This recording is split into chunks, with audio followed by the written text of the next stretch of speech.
All right, it's 8 o'clock. It's the witching hour here in Muskogee, Oklahoma at the Tiger Art Gallery. To the right of me, I have Russell Sun Eagle. To the left of me, I have David Echo Hawk. Russell's from Unsolved Mysteries of the Reservation, and David is from Spooky Stories from Indian Country. And again, we're here to start this event off. And again, I want to thank you guys for coming out and being here today. We want to definitely start this event off with a spooky story. So I'm going to ask one of these guys if they have a story that they would like to tell at this time. Russell, you got one? David, you got one? All right, David's going to kick us off right now. Let's give him your undivided attention.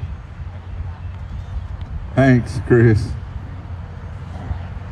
You know, like I said, I really don't consider myself a storyteller. Not like storytellers that are around our Indian nations. I know the Creek Nation has quite a few storytellers. But like I was saying earlier, that I do have an interest in the supernatural and the paranormal. And my friend here, Chris here, my Muskogee brother, he also has the same interest. And so our friendship over the years, you know, a lot of people go fishing and camping and go out to dinner. Well, me and Chris, we just sit around and tell stories like this, and we talk about the supernatural and the unknown from our experiences and adventures in Indian country. And not only here in Oklahoma, but in other states with other tribes outside of the state of Oklahoma.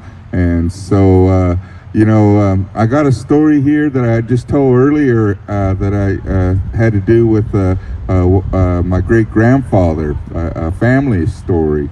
And so, but I'll tell another one here to get things started here.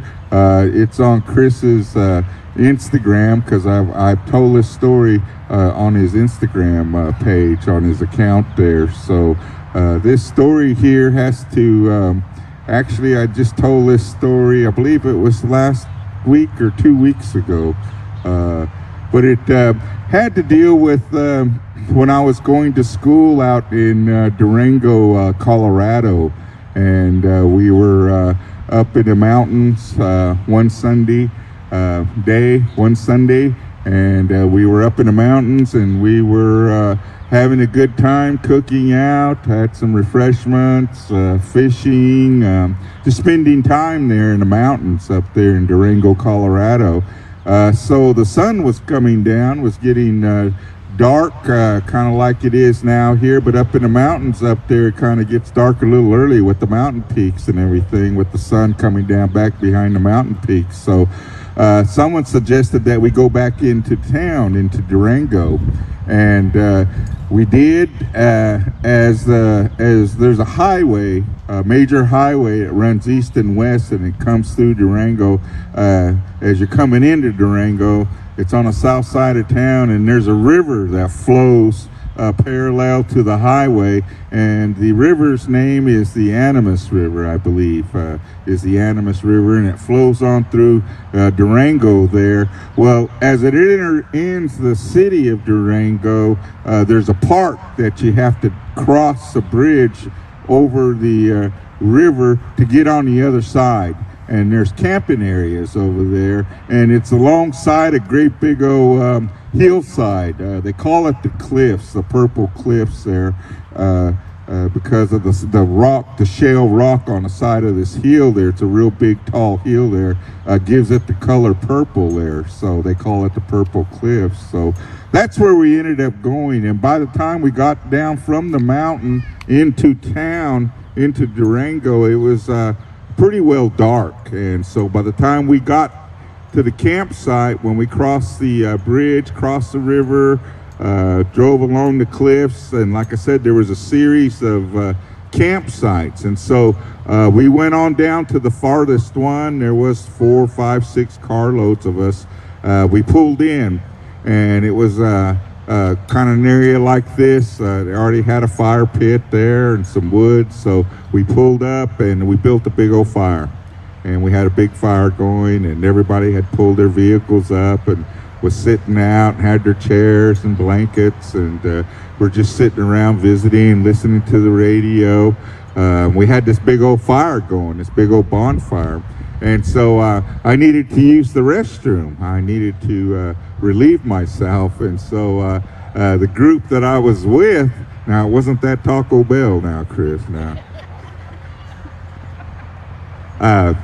And so I said, well, the little group that I was with, I said, well, I'm going to go use the restroom here and I'll be right back. And so I took off walking, and I stopped a little bit because the fire was real big, and I could, I thought, well, dang, they could still see me. So I kept on going a little bit more, and I'd stop and I'd look, and I thought, dang, they could still see me. I could still see everybody standing around up there around the fire. And so I kept on going. I found myself in a thicket, and the river was running right behind me.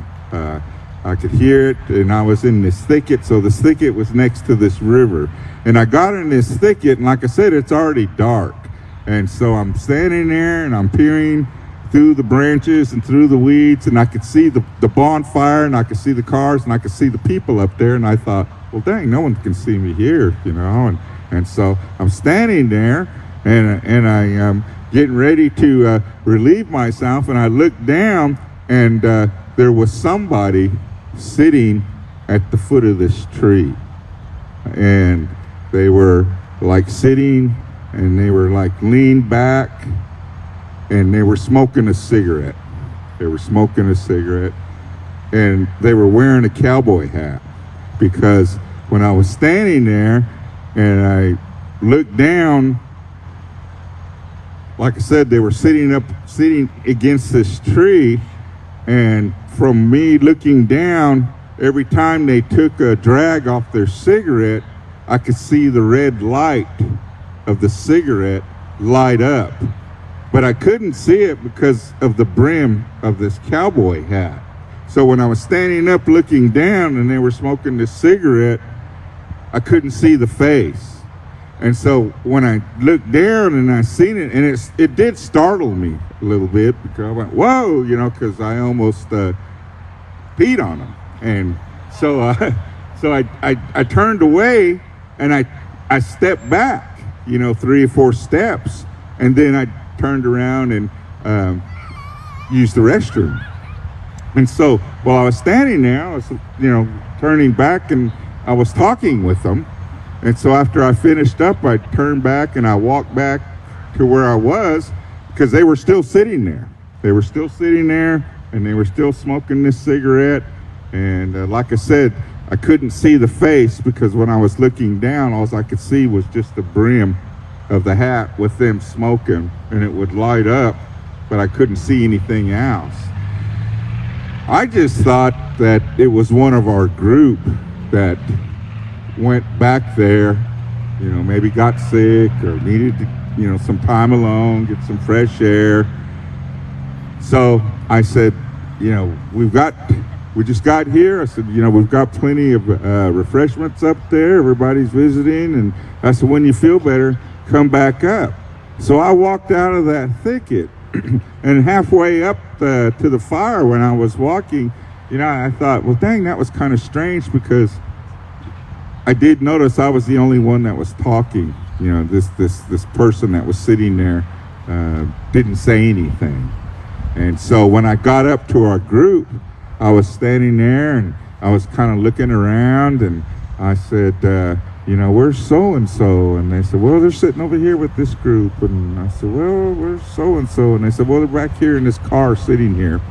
And this guy says, hey, Aquahawk, said, what's up? And I said, well, I just came from back, and I kind of pointed to where I came from. And I said, I just came from back there using the restroom. And I said, there's somebody back there. And he said, BS. Well, he didn't say all that. He just said, he said, BS. And I said, no. I said, I just got here. And I said, there's somebody back there. I said, I just spoke with them. And he said, there isn't nobody back there. And I said, no. I said, there is. And so he said, let's go back there. And I said, let's go.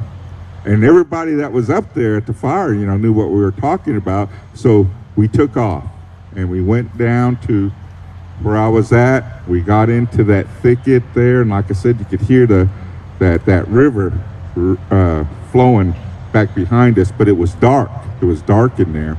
And we got in there and he was behind me, and I stopped and I started looking, making sure, kind of getting my direction, because I could, I remember looking at that bonfire and I was looking through the trees and the branches and the weeds and stuff. And I said, yeah, I said, it was right here. And then I reached out and I kicked this tree to let him know. I said, well, yeah, I said, it was right here. And I kicked that tree, and he said, there ain't nobody here. He said, I told you. And right when he said that, and we were standing in there, if you could picture, or if you can imagine somebody or something standing on the river bank, and they picked up this big, freaking huge rock and stood there and held it like over their head on this bank, and then throwing it into the river. And we were standing there, and you could hear this rock hit the surface of the river. You could hear that rock hit the surface of the river, and then you could hear that rock traveling 3 or 4 feet, or however it was, from the surface to the bottom of this where we were at on that river there. You could hear that big old rock break the surface, then you could hear it traveling down through the water, through the river, and then you could hear it hit the river bottom itself, because the river bottom was rocky, and you could hear that big rock hit the rocky bottom. And we turned around, and it was dark, but I could tell we were like looking at each other. And so we just started running out of there. 2 grown men, we're in this thicket, and we go running out of there. And all I can remember is him reaching out, trying to grab my shirt, and I was like arching my back, we were just running out of this thicket there. And as we were running, we came out of the thicket. Of course, everybody heard everything. They heard all the commotion, and you could see them running around that fire. And I was running, trying to holler at them, saying, keep the fire on, keep the fire on. And we ran so fast and so hard, me and this guy, that we did almost run into the fire that we had built. But when we got up there, they put it out, and it just got pitch black, just that quick. And we were out there at that campsite. We just heard all this commotion down there, and it was dark. It was pitch black, and everybody was trying to get out of there. They were loading up their ice chests, their blankets, their chairs. People were peeling out of there. So anyways, we left that area. But now,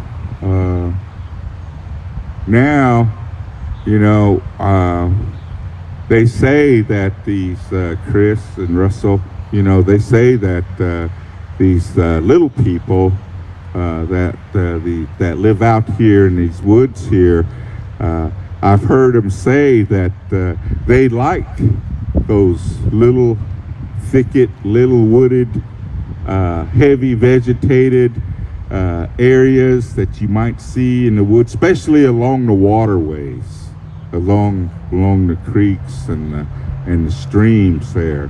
I've heard it say that's where their homes, that's where they live. And to us, it just may look like an old log pile with a thicket with a bunch of undergrowth and underbrush and everything, but that's apparently, I've heard it say that's where they can live, that's where they live. So I'm thinking now that when I walked back there innocently, I came into this thicket, next to this river, the Animas River there, and was going to use the restroom. And so I think that Chris and Russell, that possibly I could have been standing in their home, if you will. We can't see it, but I could have been standing where they live, maybe standing in their bedroom or, you know, their kitchen, or, you know, where they live at, their home. And I was getting ready to use the restroom. They knew what I was going to do. And so to stop me, I'm thinking, if you're following me, that they made this person sitting there. And two, you know, what was another kind of an odd or strange detail, that they were smoking. You know, they were smoking. And in amongst our Indian people in Indian country, you know, that tobacco, you know, is sacred. And you know, they can, you know, they use that Indian tobacco, they make that tobacco, and they use it in their ceremonies and in their doings. And so this thing that I saw, this person, you know, was sitting there, and they were, you know, smoking, because every time that they would take a drag, I could see the red tip of that cigarette, you know, light up. Then I could see that smoke coming out, you know. And so when I seen that, if you remember, I stepped back 3 or 4 steps and then used the restroom. So whatever it was made me leave the area, I believe, out of that where they lived at. And then I did my business, and I turned around and walked back in and was standing there talking, you know, to this person. Of course, they didn't answer or speak or anything, but you know, then that's when I walked out of there. So, and then when we went back, when me and that guy went back, because I told him there was somebody back there, so we went back there again. I guess interrupting them or disrupting them. We went back, and then that's when we heard that rock go into the water. And initially, all I could think about, it was a Bigfoot, you know, because Durango, it's up in the mountains, it's mountainous country, it's very heavily wooded, mountainous place. And so I thought, first thing in my mind, that, you know, I thought it was a Bigfoot. But I think now, Chris and Russell, that when me and that guy went back there that second time, you know, they probably manifested something to where they were able to do that, throw that rock and scare us out of there, you know. And so I think after all these years, but I was talking, like I said, Chris, Russell, I was talking, I told my father this story, and my father said, well, you know, during that time, the late 70s, you know, I guess you still had some hippies roaming around, you know, hitchhikers, and so possibly he thought, he said that, my father said that, well, you know, there was probably a hitchhiker that was on the highway, seen that campsite, got down there, set up a little bivouac or a little camp area there, and then, I don't know, an hour or two later, 30 minutes later, whatever, they look up and down the road, they see 4, 5, 6 cars driving across the bridge and turning down the road. They're looking up, they see the car start turning to where he's at, so he grabs his stuff and runs off into the woods. And I said, well, that's probably a possibility, you know, I mean, that could be possible, you know. And then when we went back there, you know, again, hitchhiker picked up a rock and threw it in the river. So, but makes some sense, you know, it does make some sense. But the vibe I got, though, really did make me think that it was a hitchhiker kind of made me feel like it was something else. But anyways, that's just my story that happened to me up in southern Colorado, and I just wanted to tell this story just to kind of get the ball rolling here, Chris and Russell. Motto! All right, you know, some of the things you don't know about Mr. Eckelhawk over here. He's a veteran from the Pawnee Nation. He's well respected over there, and you know, he has a lot of, he's a grandpa. He's got all those grandpa stories, as he just demonstrated, that he's got these keen stories. So again, you know, if you want to hear a lot of his stories, they're on Christopher Honka Hill on Instagram. So if you guys want to hear more of these stories, he's on Instagram on Christopher Honka Hill. Also to the right of me, again, we've got this upstanding young man, Russell Sun Eagle. And tonight, you know, he's from Okie Podcast, Unsolved Mysteries of the Reservation. If you look at, he's wearing a shirt. Tonight he's selling these shirts. He's only got a limited edition tonight. I think he's selling them for what? Oh, he's got some other ones. He's taking orders on these ones, and he's got some other shirts he's got that are going to be on Reservation Dog, that TV show. You know, if you guys watch that, it's going to be premiered on that TV show. He's got 20 of them tonight. He's selling them for how much? $20. And for additional $5, he'll autograph them for you too. And another $5, he'll wear it for you. God, dang. So, even those little bitty ones. No, I'm just kidding. But anyway, at this time, you know, I just want, you know, to go ahead and have you guys think about your stories. We're getting ready to call our first storyteller. If you guys are interested in telling your story, you're going to get a chance. But, you know, there's a few rules tonight. One, you know, you got to keep it clean. No derogatory words. You know, try to think of a phrase that, you know, will best suit it, because we want this for all people, children and everybody included. So again, you know, if you got family out there, please try to keep your stories clean. Also, I'm going to give, before we get started, you know, I want to throw a shout out to one of our sponsors tonight. He's from American Vending Solutions. Let's give him a round of applause. Well, he's got this keen sound system and this lights out here. If he's roaming around, I would like for him to come up to the mic later on and kind of tell a little bit more about how they could order his services. I think this is a great system that he's allowing us to use.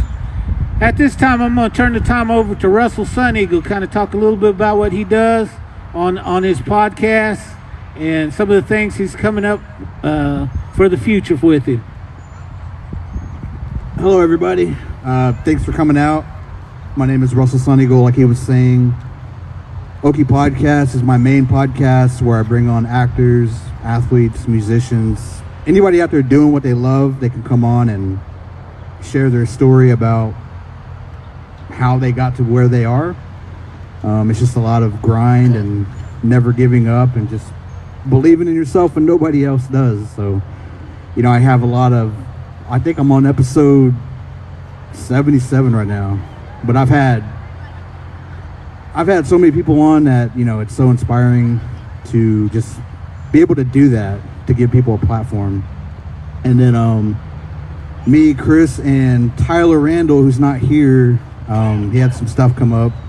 We started doing Unsolved Reservation Mysteries, or Reservation Mysteries. You can find it on Instagram, Facebook. We're on TikTok too. I'm live on TikTok, so if anybody's watching, shout out to you. But yeah, we started that. When did we start that? A couple months ago? Yeah, a couple months ago we started that. If you want to check it out, it's on Skoden Cinema, the umbrella for Skoden Cinema. He's putting it out on his platform. But we have 3 episodes out so far. The first one was Bigfoot. Our second one was Deer Woman. And then our third one was talk about the third one. Oh, haunted dolls. Sorry, I have so much going on, but haunted dolls is our third one, and that one's on YouTube. I just got through doing the video for it, and I put it up. And our fourth one should be out soon. I don't know when, maybe a couple weeks or so, but it's kind of hard for us to all get together because we all have so much stuff going on. But go check that out if you haven't. Get with us after the show or during the show, whenever, about these shirts. If you want one, I'll take your order and I could ship it, or you can meet up in Tulsa or somewhere. But yeah, let me know. And May 10th, if you guys are in Tulsa, I'll be having a premiere of NDN on the Res. It's directed by Nora Streetman, and NDN Elvis is Michael Lohman, and it's a show dedicated to indigenous creators about doing what they do. Basically, the same thing about just going out there and doing what you love, but it's actual TV show. I think of it as like Jimmy Fallon. And so that'll be premiering episode 1 at Circle Cinema May 10th. 6:30 is the meet and greet. 7:30 is the actual showing. And then right after the showing, we're going to have a Q&A. It's myself, Daniel Warrior, Jordan J.I., and we're all going to be interviewed by NDN Elvis himself. So shout out to Nora Streetman. Thank you so much for that opportunity. And May 19th, myself, Toke Signals Podcast, Skoden Cinema, and our friend Mac Nez from California. We're going to be going live at the Shrine. If you guys want to go to that show, we're going to be doing a live podcast there. We did one March 10th, I believe, and it was a very successful show. So they want us back, and I think that's really cool that they want us back there to do another show. It's going to be the With All Due Respect card. So I think we go on at 8, but come out for a fun night of podcasting. And after that, I don't know. Oh, and then the shirts I got, they're back here. They're going to be on Res Dogs too. So if you want one, let me know. But yeah, look out for Res Dogs, I guess. I don't know. Well, let's give them a round of applause. Again, these shirts are going to be hot after it comes out on that TV show. So you guys got a chance to get this firsthand tonight only. So again, be sure to get you a shirt. He's a young entrepreneur. I definitely want to encourage and support him in any way we can. So let's give him another round of applause. All righty. We're going to go ahead and get this thing started. Again, my name is Christopher Hill, and a lot of people around Creek Country always call me Honka, which means monster or ghost. Something that goes around and bothers people. So if you know me, I bother a lot of people like that. So that's how I earned that name. So anyway, the story I'm going to tell tonight is a very close story to me because it's one of my own family members that this happened to. My grandson, he grows up in the Tulsa area, and they had just moved into this house, this new house. And I have this story on my Christopher Honka Hill Instagram, and he was telling his folks, when they moved into this house, they kept hearing something outside his window, and it would talk to him and sing to him, and it came every night, but his parents thought, well, he's just trying to get out from going to bed, he's always wanting to sleep in mom and dad's room. There's always getting on to him. And anyway, he got fed up with it, and he came and asked me. He said, Grandpa, he said, I know you go on ghost hunts and do all kinds of stuff. He said, how do you catch those things like that? And I told him, I said, sometimes they're hard to catch. You have to kind of be tricky sometimes, because these spirits know sometimes if they don't want to be caught on camera, they're tough to catch. Same way with audio. And I was just telling him that because I didn't know why he was asking. I just thought he was just asking me a question about what I do. So I told him, and I guess a couple weeks went by, and pretty soon my daughter called me and said, so-and-so, he caught a picture. I want you to come over and look at it. And got my car and drove to Tulsa, and I looked at that picture. Here's him. He's facing away from the window, but he's taking a picture of his mirror. You know, his mirror dresser drawer that's showing that window. And in the left-hand corner of that picture, you see two glowing eyes and a figure of a head. And so, you know, old Indians used to say, you know, these things are drawn to children. And so if your kids are out there complaining about something, sometimes you might want to go and check those things out, because I have posted that picture on Instagram. And again, you know, we were able to call relatives to kind of take care of this for him. So, you know, I feel bad that, you know, his folks didn't listen to him. And I know his folks now, after seeing that picture, really understood what he was talking about. So again, I sure appreciate each and every one of you coming out here, you know, spending the evening. I know you could be anywhere else, but you're here tonight. So with that being said, I also want to make an announcement that they're selling, I don't know if they're selling, they got pop, hamburgers, hot dogs, right over that way, like that, over that way. So anyway, you guys hungry? You guys go over there. Donations. They're taking donations. So again, they got, I don't know what all they got to sell over there, but they got something. So anyway, you guys go check it out and help them raise money for whatever they're raising money for. So anyway, anyway, this is a real Indian event. We don't know nothing like that. So anyway, we're just going by the seat of our pants tonight. So with that being said, if you have a spooky story or a ghost story that you'd like to tell, the floor is open. You're more than welcome to come up and tell your story. Anybody out there willing to share their story, come on down. Don't be shy. Anybody have a story? I'm just getting crickets now. All right, all right, we got a storyteller right here.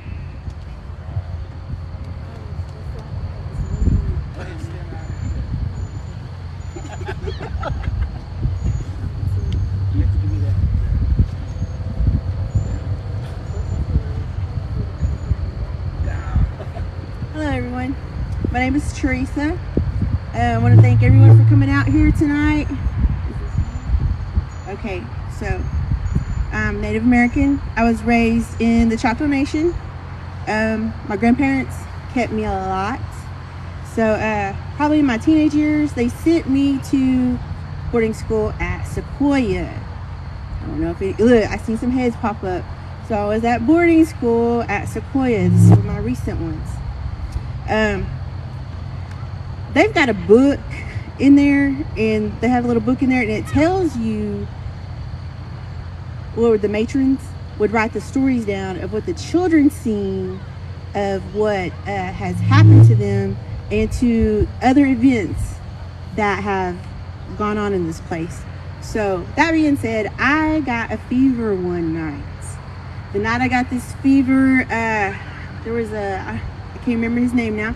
There was a Hopi man that was, what do they call the guys that take care of the boys? They're not matrons. But anyway, so he worked on the boys. He worked with the boys. So I got a real bad fever. I got sick that night. But the basis of the story is we had went to a powwow in Tahlequah. I come back that evening and I got sick. So he proceeds to start doing medicine. Well, I am on the second floor and I'm asleep, and I get scared because they put me in a room by myself because there's somebody knocking on my window, and they're telling me, so in the middle of the night, they're telling me that my fever got so high that they were going to take me to Hastings. but they had to wait, I don't know, transport, who knows. But I kept telling them somebody was at my window, knocking on the window, and they wanted to come in.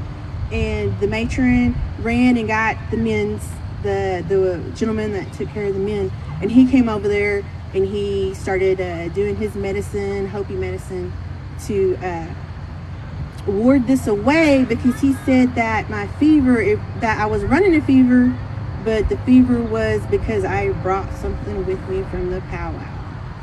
Okay, so this is just for the children. And I know I told them earlier all over here that the spirits come, I was told when I was younger, when we gather as Native Americans, when we gather. It doesn't matter if we gather at church, it doesn't matter where we gather, the spirits will come because they love us. And that's where you get Deer Woman. So you're on the back roads and you're going to a stomp, you're going to a powwow in the middle of nowhere, and you're wondering why Deer Woman would just show up. Why isn't she everywhere? Why didn't I see her the other night when I was walking down the road? It's because they come when we gather. So I'm just gonna tell everybody, when you go home tonight and you look around and you're like, oh, you get creepy feeling, it's real, because y'all just do your own medicine, do what you got to do. If your kids tell you, oh, there's something back here sitting with me in the back seat, there might be something sitting with them in the back seat. So y'all just be careful going home tonight. That's my scary story. Motto. Dang, she needs to quit eating all those chili beans. No.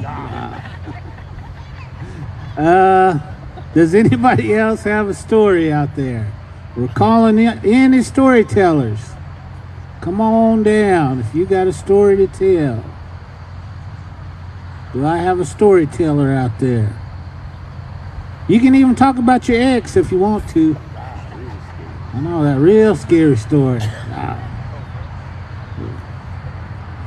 Anyway, while we're waiting, be sure to go over there and make a donation at their little food table.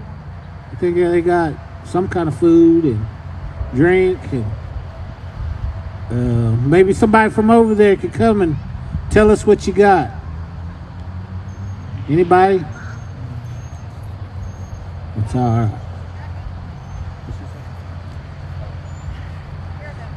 But anyway, oh, she's coming. Got a hot dog. So for the children over there, we're taking donations.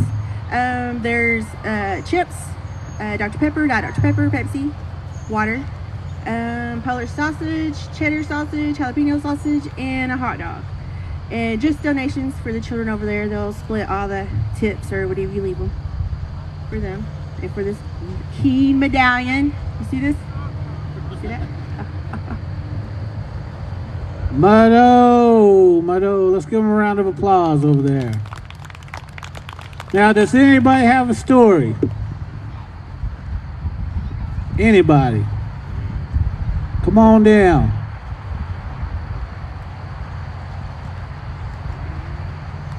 Uh-oh, you got grandma coming down here.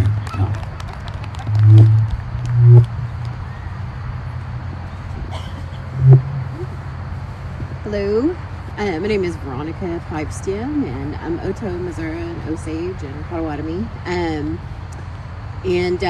my partner, Chris Honka Hill, back there, sometimes we get asked to go to different places and that could be haunted and look around. And this particular place that we can't really identify, or we can't disclose the name of, we went to, and it was a tribal location, and we were in there. It was me and Chris and two other women who were non-native, and they have blonde hair, and that'll come into play here in just a minute.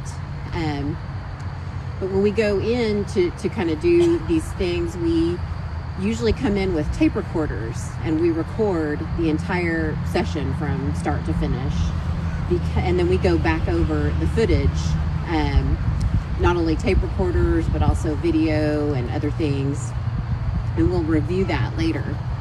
When we do that, we're looking for sounds or any sort of images that we didn't see or hear when we were there.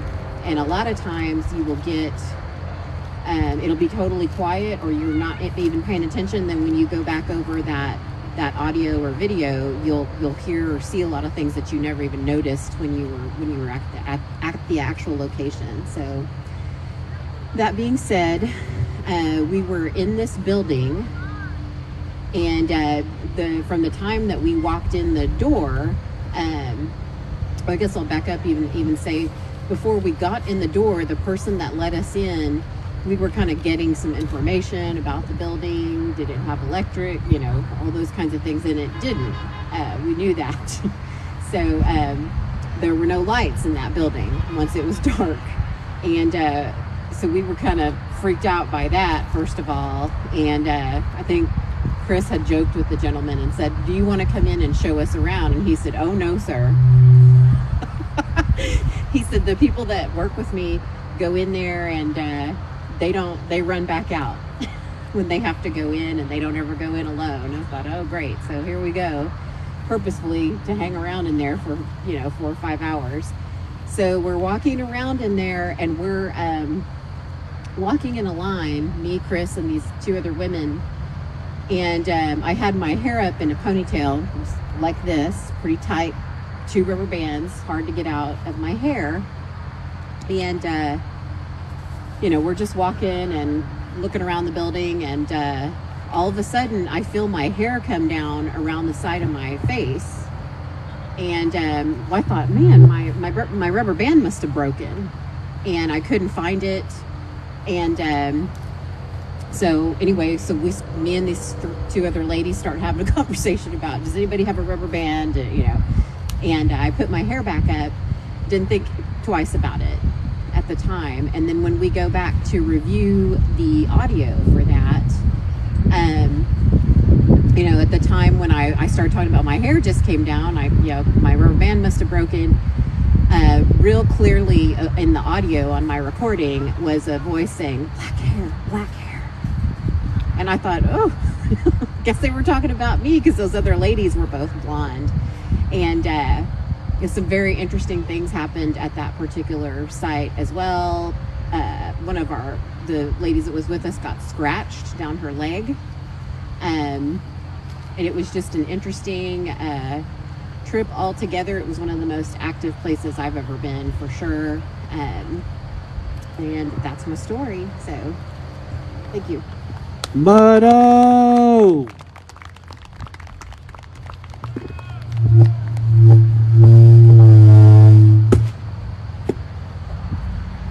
All right, does anybody else have a story? The floor is open.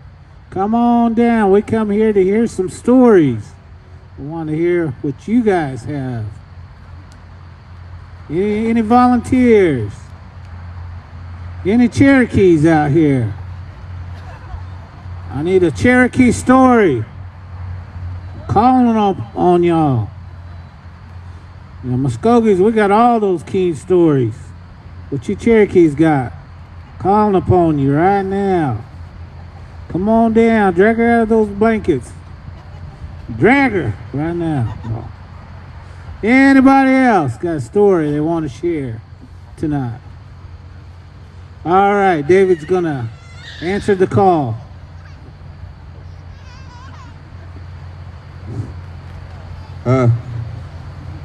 This story here, my sister was a registered nurse, and she worked for home health care, going out and in rural areas and communities, tending to her patients. And we had an aunt and uncle that lived south of town there, and my sister's routes that she would go to take care of her patients, she would come by my aunt and uncle's house or home.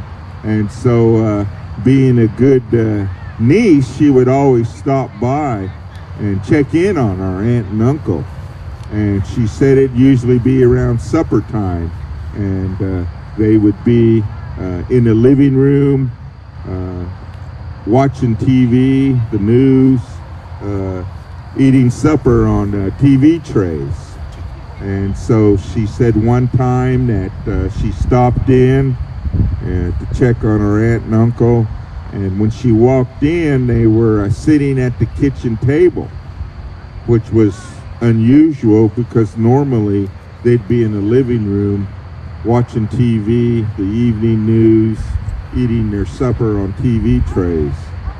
And so she sat there, was visiting with them, and she thought, well, if their TV is down, broke, well, she would help them get a TV.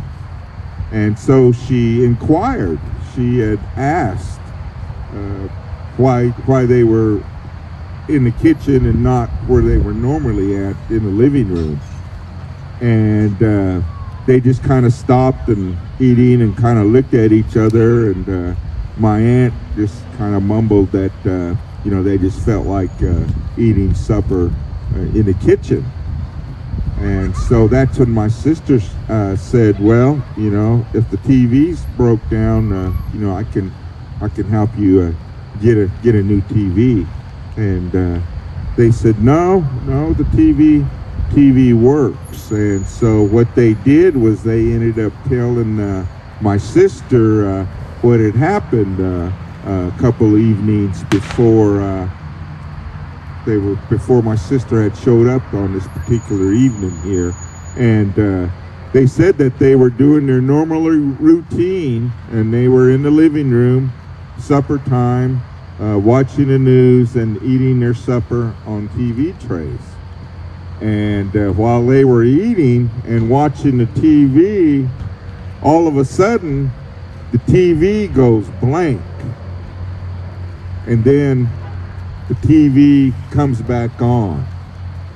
And they were watching the regular network channel, watching the news, but when it came back on, it wasn't the news channel. What it was, they were looking at their TV screen, and on this TV screen there was a room and there was a person. They said it was a guy, and the camera or the shot was from behind, and so this person was sitting there, and he had, now this is back in the middle to late 80s, and on the TV screen, like I said, on the TV screen there was a guy sitting like at a desk, and he had like a TV screen in front of him, which I could say now probably was like a monitor, a computer screen monitor. And then there was other TV screens on the wall, all over on this wall.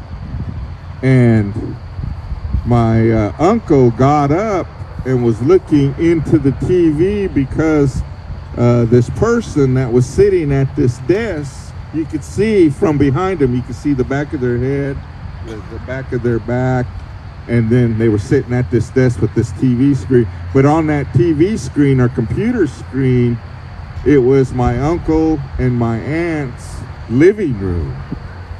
And it was on that TV screen, and so my uncle was looking down into the TV because he could see on that other screen, he could see himself looking into that TV, and then could see the rest of his living room and the rest of his house there.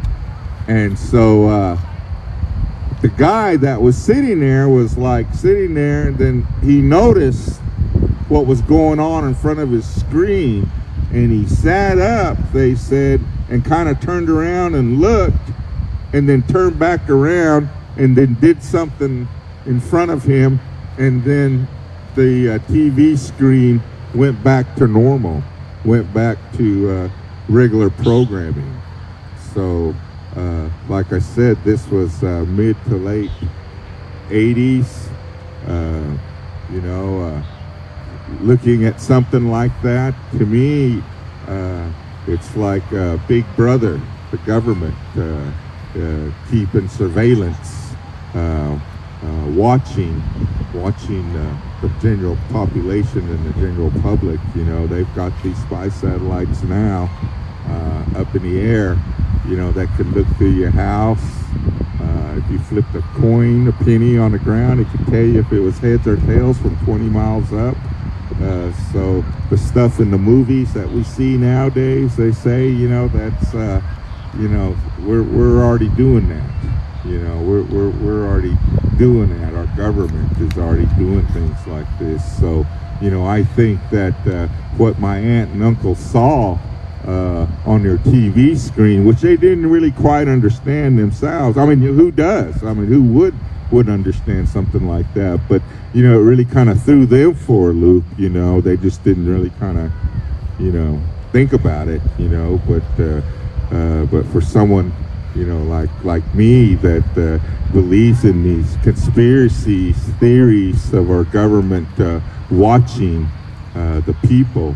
And so I think what happened to my aunt and uncle could have been, you know, our government possibly using the TVs now, because wasn't it several years ago now that you know they made all these TVs where you got to buy these TVs, you can't hardly use the antennas no more. And so, you know, they're saying that there's microphones, you know, they can listen to your conversation, and the TV screen can work both ways. You know, it can, you can see into the TV and watch the programming, but if they're monitoring, you know, they could look through your TV too and see where you're at. If you're in your bedroom watching TV, or if you're in the living room watching TV, or if you got a TV in your kitchen, you know. So anyways, I just thought that was an interesting story. Not so much of a spooky story, but it is a strange story indeed in Indian country. Muddo, let's give him a round of applause for that. At this time, I'd like to call upon American Vending Solutions man, come up here. You know, he's giving us some real good equipment tonight, lights and speaker and everything. Want him to tell a little bit about himself and how you can get in contact with him. Well, how's everybody doing tonight? Come on, I can't hear you. Well, a lot of you know me from here in town. I own American Vending Solutions, but I also do vending machines and fireworks. If you've ever seen us on York Street by the Homeland on South York, with all the lights blinking, that's us. That's the fireworks stand. Cheapest prices around. Anyway, Tressa also runs her own fireworks stand out at Andy's convenience store, so you make sure you support her over there. So anyway, that's what we do, is we just provide vending machines and stuff and so on, and I'm glad that everybody came out. Go ahead. So who wants to hear a story about my dad passing and him coming back the next night? Okay, I haven't shared this story with too many people. It did go on the radio, on a radio show called Dead Air. And this has been several years ago, but this happened back in July 9th of 87. My dad passed July 8th of 87 at 10 to 1 a.m. And I was with him when he passed, and I was 13 years old. Well, anyway, I won't get into all the details, but it was a terminal illness. And the next night, he was standing in my doorway at my bedroom, and he was in his full Muskogee Fire Department like cadet uniform or dress uniform, with the blue shirt, the slacks, the polished shoes, the whole bit, the shiny badge, and he just stood there, and I wasn't scared at all. And I guess I just fell asleep, and he was gone, and